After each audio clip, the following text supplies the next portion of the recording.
കൊല്ലം പയ്യനാട് സ്വദേശി blue star public സ്കൂളിലെ അധ്യാപികയായിരുന്നു.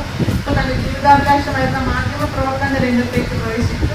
പിന്നീട് തരൂസ് വേൾഡ് എന്ന യൂട്യൂബ് ചാനൽ ആരംഭിക്കുകയുണ്ടായി. അനേകായിരം വ്യൂവർഷിപ്പുള്ള ഈ ചാനൽ വിനോദ പരിപാടികൾക്കാണ് കൂടുതൽ പ്രാധാന്യം കൊടുക്കുന്നത്. ഈ ചാനൽ അവതരിപ്പിക്കുന്ന ആമിനത്താത്തയുടെ ഹാസ്യ പരമ്പരകൾ ഇതിനോടകം പ്രേക്ഷകരുടെ ശ്രദ്ധ പിടിച്ചു കഴിഞ്ഞു. മാധ്യമരംഗത്ത് വ്യത്യസ്തമായ രീതിയിൽ പ്രവർത്തിച്ചു വരുന്ന വ്യക്തിത്വമാണ്. മാധ്യമരംഗത്തെ പ്രവർത്തനങ്ങൾ കണക്കിലെടുത്താണ് ഭാരത് സേവക് ഓർമ്മയ്ക്ക് ആദരിക്കുന്നത്.